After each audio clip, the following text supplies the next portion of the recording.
सम्पूर्ण साथीभाइहरूलाई नमस्कार। अहिले नेपालमा घटेको घटना भनौँ अथवा एपबाट फ्रडगिरी भनौँ, तपाईहरूलाई पक्कै पनि केही न केही थाहा नै होला अथवा अलिकति पनि भनक लागेको होला।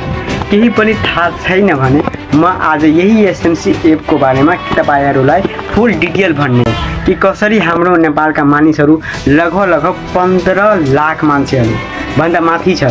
15 लाख भन्दा बढी मान्छेहरू अनि अहिले लगत्तै कतिको पैसा नै कतिको पैसासँग डुबेको छ, अरब खरब, त्यसको बारेमा हामी भन्नेछौँ। सो तपाईँ यसमा बनिराख्नु। यो एसएमसी एप चाहिँ खास गरी यसको अर्निङ गर्ने मान्छेहरूले अर्निङ गर्ने, खास गरी हामीले भिडियो हेरेर, भिडियो जसरी मानव कुनै पनि फिल्मको हुन्छ, टिजर हुन्छ, ट्रेलर हुन्छ, अरूजना पनि रेटिङ बढाएपछि भन्छ कि यो फिल्म धेरै राम्रो छ भनेर। रेटिङ बढाउनको लागि, भ्यू बढाउनको लागि अरूजनाले एउटा सिस्टमलाई दिन्छ ताकि यो रेटिङ बढाइदिनु अनि यसको साथसाथै तपाईँहरूलाई पैसा दिन्थ्यो। अनि त्यो भिडियोहरूलाई को पैसा हुन्छ जुन कम्पनीले उठाइरहेको थियो, अनि त्यही भिडियोहरू इम्प्लोइ भनेको हामीहरू, हाम्रो नेपालका 15 लाखभन्दा जति मान्छेहरू छ, तिनीहरू सबैजनाले यो भिडियोहरूलाई हेरिरहेको थियो अनि हेर्ने बित्तिकै त्यो अनुसार मार्फत पैसा आइरहेको थियो। त्यो पनि कसरी K1, K2, K3, K9 सम्म एउटा लेभल थियो। जसरी कुनै मान्छे K1 बाट स्टार्ट गरेको छ भने 3000 पहिला उसले डिपोजिट गरेको छ, K2 बाट स्टार्ट गरेको छ भने 9900 डिपोजिट गरेको छ, K3 बाट डिपोजिट स्टार्ट गरेको छ भने 33000 डिपोजिट पहिला गरेको छ। अनि त्यही जुन जति पैसा गरेको छ नि त्यो हाम्रो सिस्टम बनेको 1 महिनाभित्र हाम्रो भिडियो हेरेपछि त्यो ठक्कै त्यही पैसा आइहाल्छ। अनि के हुन्छ कि त्यही पैसा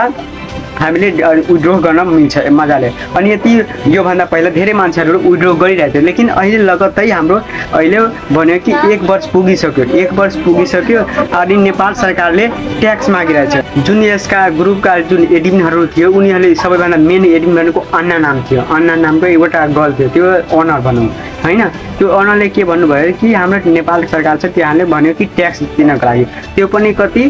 3 खर्ब ट्याक्स तिर्नु भनेको छ। अनि त्यो ट्याक्सको कारणले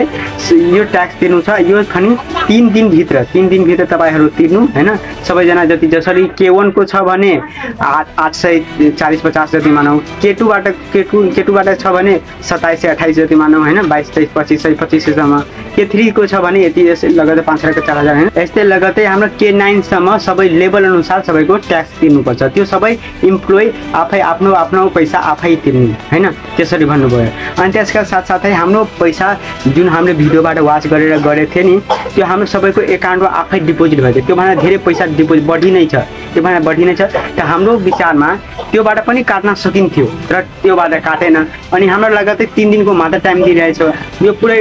फ्रड गरी जस्तै हो, किनभने 3 दिनको मात्र टाइम दिइरहेको छ। अनि हाम्रो जुन एकाउन्टमा छ पैसा त्योबाट पनि काट्न सकिन्छ। त्यो भएर हाम्रो यो लामो परेको थियो। हामी ट्याक्स कसरी तिर्नु, लगतै जुन हाम्रो एपबाट खोलिरहेको थियो त्यो सबै चौपट सबै बन्द छ। भन्छ कि पहिला ट्याक्स तिर्नु, खास गरी जुनसुकै काम हुन्छ त्यो हाम्रो ट्याक्स भनेको जसरी हाम्रो जुनबाट अर्निङ भयो पैसा त्यसबाट हाम्रो एकाउन्टबाटै नै काटिन्छ। तर यसमा सिस्टम चाहिँ भनिरहेको छ कि तपाईँहरूलाई फेरि छुट्टै एकाउन्टमा पठाउनुपर्छ। त्यसको कारणले हामी सबैजना त यही सोच्छौँ कि यो फ्रडगिरी हो, किन यो फ्रडगिरी जस्तो काम गरिरहेको छ। किन खास गरी मानौ यो फ्रडगिरी छैन भने त्यही पनि हामीले 3 दिनको मात्र टाइम किन दियो, 3 दिनभन्दा बढी पनि टाइम दिन सकिन्थ्यो। अनि त्यसको साथै हाम्रो एकाउन्टमा जुन पैसा यसभन्दा पनि बढी छ पैसा, जुन मान्छे नै मानव अब यसमा भनौँ कि यो कम्पनीमा कतिको मान्छेको पैसा डुबेको छ भन्नु। एकजना मान्छेले 1,20,000 सम्म पनि 2 लाखसम्म पनि 2.5 लाखसम्म पनि K9बाट स्टार्टअप गर्छ, मान्छेहरूले स्टार्टअप गर्छ। अब यस्तो मान्छेले यतिबाट स्टार्टअप एकजना मान्छेले लाखौँबाट खेलिरहेछ भने यसमा कति खर्बको पैसाहरू यसमा लागेको होला। जबकि एकजना मान्छेले लाखौँबाट खेलिरहेको छ भने हाम्रो यसमा 15 लाखजना मान्छेहरू छन्, 15 लाख मान्छेहरू छन्। अनि यसको ट्याक्स नै 3 खर्ब पैसा तिर्नुपर्ने छ नेपाल सरकारलाई, ट्याक्स नै 3 खर्ब। जब भन्नु कि यतिजना मान्छे जब कतिको लगानी होला, एकजना मान्छेले लाखौँबाट खोलिरहेछ। जसरी K9बाट खोल्यो भने 2 लाख जति, 1 लाख 1,20,000 यसरी छ भने यति लेभलसम्म छ भने एकजना मान्छेले लाख यसमा खर्च गरिरहेको छ भने अब भन्नु कि कतिजना मान्छे कति खर्ब पैसा यसमा लागेको होला नेपाल सरकार, पुरै नेपालको जनताहरू। अब भन्नु यो नेपाल सरकारले मात्र 3 खर्ब चार्ज गरेछ ट्याक्स।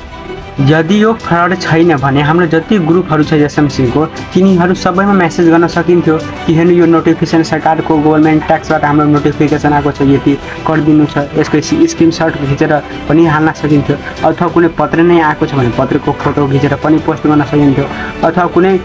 मेसेज नै आएको छ भने मेसेजको पनि फोटो खिचेर मेसेज त्यसमा ग्रुपमा हाल्न सकिन्थ्यो त्यसपछि त ढुक्क हुन्थ्यो कि हो मान्छेहरू त्यसपछि जुन 15 लाखभन्दा बढी मान्छेहरू इम्प्लोइहरू छन् त्यसपछि त ढुक्क त हुन्थ्यो कि हो आफ्नो आफ्नो पैसा तिर्नु चाहिँ केही मतलब छैन जब मान्छे नै एक K1बाट स्टार्ट गर्ने 3000 तिरेको छ भने उसलाई कर 800 मात्र तिर्नु छ सालको भने केही मतलबै हुँदैन त्यस्तै K1 2 K2 3 K3 K9 सम्म जति त्यो ट्याक्स छ सबै आफैले तिर्छ केही मतलब छैन र यो राखेपछि ढुक्क त हुन्थ्यो मात्र 3 दिनको टाइम दिइन्छ त्यसपछि त डाउटको कुरा आयो नि आयो डाउट यदि ग्रुपका ओनरले प्रुफका साथ जुन मेसेज उसले प्राप्त गरे सरकारबाट ट्याक्सको जुनको स्क्रिनसट खिचेर अथवा पत्र छ भने पत्रको फोटो खिचेर ग्रुपहरूमा हालेको भए हाम्रो जुन 15 लाखभन्दा पनि मान्छेहरू छ नि त्यो ट्याक्स तिर्नमा केही आफतै पर्दैन आफ्नै पैसा आफै तिर्नु छ ट्याक्सै तिर्नु छ भने केही मतलब हुँदैन मानव कोही मान्छेको 15,000 निकाल्नु छ भने 1-2 को ट्याक्स तिर्नु छ भने के फरक के मतलब भयो केही मतलबै गर्ने तर के भयो कि त्यस्तो छैन केही प्रुफ दिएको छैन 3 दिनको टाइम दिएको छ डाइरेक्ट 3 दिनको टाइम दियो भने यति दिनमा भित्र गर न त तिम्रो एकाउन्टै डिलिट हुन्छ त्यसपछि तिमी खोल्न सक्दैनौ अनि अहिले दियो भने तिम्रो एकाउन्ट खुल्छ अनि 3 दिन भित्र मात्र तिमी फेरि विथड्र गर्न सकिन्छौ हैन यो त्यस्तै भनिरहेको छ अनि त्यस्तो दियो भने चाहिँ कसैलाई पनि डर लाग्छ कि अहिले पहिला मैले पैसा त्यति लगाइसकेको छु लाखौँ पैसा लगाइसके जुन मान्छेले लाखौँ लगाएको छ भने त्यसलाई 58,000 कति फेरि मागिरहेको छ ट्याक्स नै त्यसको 2 लाख 10 को 2 लाख 2.5 लाख भइसकेको छ त्यसको पैसा नै कति लाख हजार हुन्छ के पैसा ट्याक्स तिर्नुपर्ने त्यसमा त कसैलाई पनि डर लागिहाल्छ कि यो लगतै सबैको जुन एप खोलिरहेको थियो सबै मार्फत सबै बन्द छ यसमा त कसैलाई पनि डर लागिहाल्छ आफ्नो पैसा आफै ट्याक्स तिर्नु छ भने केही मतलब छैन सबै तिरिहाल्छ तर त्यस्तो हुनु पर्यो यसमा यत्रो मान्छे कसरी भइहाल्यो जसरी म यसमा पनि मेरो एउटा साथीले गर्नुभयो कि मेरो साथीले एउटा के भने कि यसबाट मेरो पैसा पनि डोरिसक्यो उसले फर्स्टमा विथड्र गरिसक्यो त्यसपछि उसले भने कि यसमा गर्यो भने तिमी पनि हरेक महिना यति कमाउन सक्छौ भिडियो वाच गर्न सक्छौ अनि त्यसको साथसाथै स्पिनको मौका आयो भने तिमी स्पिन गरेपछि नेपालका 2-3 जना मान्छे म हुँ मैले पनि 2-3 महिनादेखि गरेँ 2-2.5 महिना जति मैले एक पटक पनि पैसा विथड्र गर्न सकेन हैन विथड्र गरेन किनभने फन्ड सिस्टम पनि दिएको छ लोकको लागि सायद लागेको छ कि फन्ड सिस्टम पनि दिएको छ त्यसमा फन्ड गरेपछि हैन फेरि पर्सेन्ट दिन्छ जसरी 11 दिनको हुन्छ 1 महिनाको हुन्छ 2 महिनाको हुन्छ फन्ड 1000 भन्दा माथि जुन छ नि 2000 को 3000 को कुनै क्याटेगोरी आउँछ त्यसमा तपाईले पैसा फेरि डिपोजिट गर्यो भने त्यसको फेरि ब्याज पनि दिन्छ फेरि त्यो रिटर्न आएपछि एकैचोटि बढी पैसा एकैचोटि विथड्र गर्नु धेरै जनाले फन्डमा राखेको त्यो फन्डमा राखेर धेरै जनाले फसेको छन् अहिले लाखौँ पैसा निकाल्नु पर्ने छ अनि ट्याक्स पनि हजारौँमा छ के लाख जसलाई निकाल्नु छ भने हजारौँमा फन्डको त्यो ट्याक्सको पैसा छ अब कसरी तिमी त्यही आफ्नो अल्मना पर्यो त्यो डाइरेक्ट एक्सप्लोर गरिसके जुन एडमिनहरू थियो त्यो कतिजना हाम्रो नेपालको पनि एडमिनहरू थियो सबै फर्केट मारिसक्यो सबै हटाइदिएको छ त्यो ग्रुपहरूबाट हैन जुन सबैको छुट्टै ग्रुप थियो हाम्रो ग्रुप जुन जति 4-5 जना एडमिन थियो सबैले हटाइदिएको छन् जुन मेन लिडर छ त्यो अन्ना भन्ने एउटा गर्छ त्यही मात्र छ अहिले अनि यसरी भएपछि त फसिहाल्यो नि मेरो साथीले मलाई डिफर कसरी गर्नु मेरो साथीले मलाई डिफर गरे मैले अरूलाई गरेँ साथीहरू पनि कहाँबाट पैसा बनाएको म पनि कहाँबाट पैसा ल्याइदिएको टुटेफुटेको घरमा बसेको छु त्यही पनि हामीले पैसा जोडिरहेको थियो किनभने हामी नेपालीमा यता बेरोजगारी भएका कारणले चाहिँ कुनै पनि एप जुनसुकै एप होस् कि एउटा केही होस् के त्यसमा अलिकति मात्र विश्वास हुनु पर्यो कि अलिक पैसा आउँछ त्यसपछि मान्छेले कहाँबाट पैसा निकालेर हैन यसमा लगाउँछ त्यस्तै भएको थियो यसमा कहाँबाट मान्छे लाखौँ करोडौँ पैसामा यसमा इन्भेस्ट भएको छ नेपालका 15 लाखभन्दा मान्छे बढी छ भने एउटा K1बाट मान्छे छ भने 3000 K2 छ भने 9900 त्यस्तै K3 बाट छ 33000 अनि यस्तै बिस्तारै माथि लाखौँसम्म देशमा डिपोजिट गरेको थियो अनि त्यस्तो भएर त अनि अचानक डाइरेक्ट सबैको एप बन्द गरिदियो हैन भने 3 दिनको टाइम छ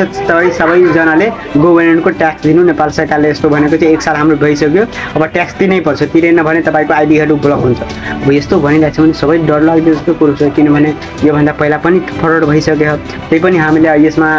त्यो पनि हामी नेपाली हो सोझो मान्छे जसले जुनसुकै काममा हैन अलिकति विश्वास भइहाल्छ कि हो यस्तो हुन्छ सायद हुन्छ भनेर हैन अनि यो 2 जनाले लगतै निकालेको थियो पैसा अनि कसैको सामान परेको थियो त्यो पनि डेलिभरी भइसक्यो घरसँग डेलिभरी भइसक्यो उनीहरू पनि